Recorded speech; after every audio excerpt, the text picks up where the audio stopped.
उपभोक्ता संरक्षण समिति संग्रिया द्वारा स्थायी लोक अदालत में अंडरपास के निर्माण के संबंध में एक वाद दायर किया गया और जिसमें उनको आदेशित किया गया था कि 6 महीने में वो इसका निर्माण की रिपोर्ट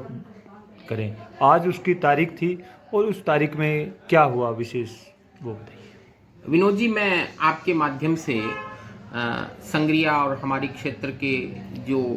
नागरिक हैं जिनकी रुचि है कि संग्रिया में अंडरपास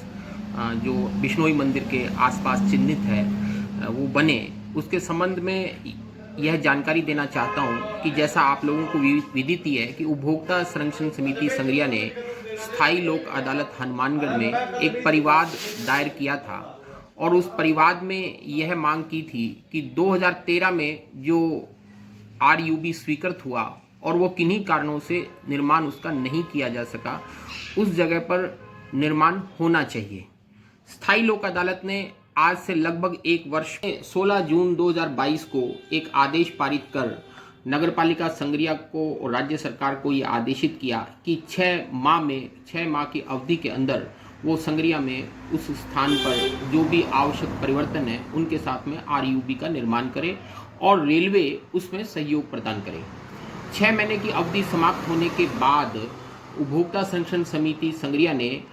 कानून की जो प्रावधान है उनके अंतर्गत उस स्थायी लोक अदालत के निर्णय की पालना के लिए सिविल जज वरिष्ठ खंड संग्रिया के यहाँ निष्पादन प्रार्थना पत्र प्रस्तुत किया, जिसमें सिविल जज वरिष्ठ खंड संग्रिया लगातार सुनवाई कर रहा है और समय समय पर नगरपालिका और राज्य सरकार द्वारा अब इस संबंध में हुई प्रगति की जानकारी दी जा रही है। आज उसी क्रम में संग्रिया के न्यायालय में तारीख थी जिसमें राज्य सरकार और नगरपालिका की तरफ से जहां राजकीय अधिवक्ता उपस्थित हुए, वहीं उनके साथ में अधिशासी अधिकारी श्री सोहनलाल नायक भी उपस्थित हुए और उन्होंने न्यायालय में लिखित रूप में अपनी जो प्रगति रिपोर्ट है वो पेश की। उस प्रगति रिपोर्ट में उन्होंने न्यायालय को अवगत करवाया कि न्यायालय के निर्णय की अनुपालना में निरंतर कार्रवाई जारी है और तत्परता से RUB के निर्माण के लिए कार्रवाई हो रही है। उन द्वारा यह अवगत करवाया गया कि इसके लिए नगरपालिका द्वारा DPR तैयार की गई और DPR तैयार करने के बाद में जनरल अरेंजमेंट ड्राइंग और जनरल टेक्निकल अरेंजमेंट ड्राइंग तैयार करवाकर उसे 20 अप्रैल 2023 को divisional engineer DRM office Bikaner को स्वीकृति के लिए अनुमोदन के लिए प्रेषित किया गया। जहां कुछ आपत्तियां DRM ऑफिस के जो तकनीकी अधिकारी हैं उन द्वारा उन आक्षेप लगाए गए। लगभग वो 8 आक्षेप हैं जिसमें नगरपालिका के अधिशासी अधिकारी द्वारा यह न्यायालय को अवगत कराया गया कि उनमें से अधिकांश आक्षेपों की पूर्ति कर दी गई है। जैसे उसमें आक्षेप था कि पानी की ड्रेनेज कैसे होगी। इसी तरह से उन द्वारा रेलवे द्वारा यह NOC भी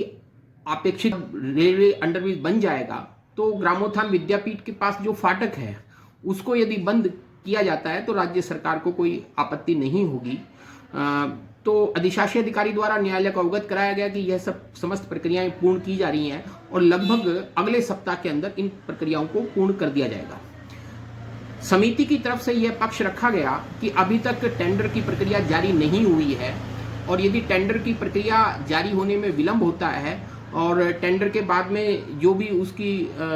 जो कार्य आदेश होते हैं उनमें जारी में विलंब होता है, तो चूंकि राजस्थान में विधानसभा चुनाव है और जैसे जैसे हम उसके नज़दीक चले जाएंगे और कहीं अधिसूचना जारी हो जाती है तो कार्य बीच में नहीं रह जाए। लेकिन अधिशासी अधिकारी द्वारा न्यायालय के इन प्रश्नों को उठाए जाने पर न्यायालय को आश्वस्त किया गया कि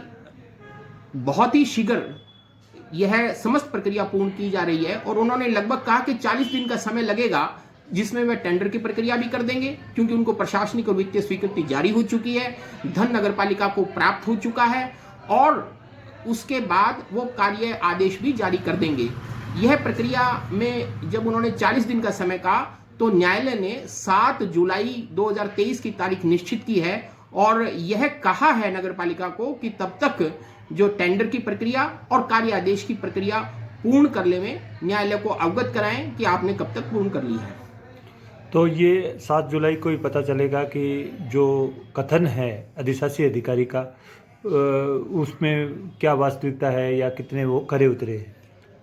देखो, उपभोक्ता संरक्षण समिति को न्यायालय का दरवाजा खटखटाना था, उसने खटखटाया, न्यायालय ने निर्णय दिया और उस न्यायालय की पालना करवाने का उत्तरदायित्व भी न्यायपालिका पर है और न्यायपालिका अपनी उस भूमिका को अदा कर रही है, लगातार उसका ऑब्जर्वेशन कर रही है। अधिशासी अधिकारी नगर पालिका स्वयं समय पर स्वयं उपस्थित होकर न्यायालय को प्रगति से अवगत करवा रहे हैं, प्रशासनिक अधिकारी दिलचस्पी लिए हुए हैं। तो इससे मुझे यकीन है कि जो न्यायालय का दबाव है और उस दबाव के साथ जो प्रशासनिक अधिकारियों की, मैं यहाँ स्पष्ट करूँ, राजनीतिक इच्छा शक्ति की बात नहीं कर रहा हूँ, प्रशासनिक अधिकारियों की जो इच्छा शक्ति है और उस आरयूबी को बनाने की मंशा है, मुझे यकीन है कि 7 जुलाई से पहले आरयूबी के निर्माण के लिए टेंडर की प्रक्रिया भी हो जाएगी और कार्यालय आदेश भी जारी हो जाएंगे। उसके जो क्रियान्विति के आदेश हैं, मैंने जिनको कार्य आदेश कहा है, कार्य आदेश भी जारी हो जाएंगे। ये थे उपभोक्ता संरक्षण समिति के अध्यक्ष संजय आर्य जी, जो लगातार सालों से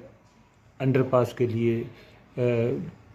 लगातार प्रयासरत है उपभोक्ता संरक्षण समिति के माध्यम से।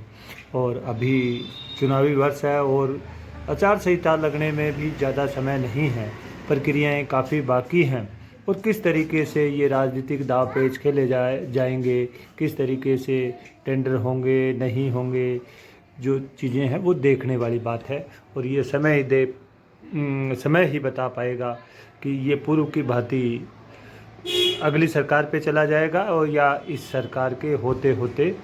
लागू हो जाएगा। इंडिया आवाज़ के साथ विनोद बिश्नोई।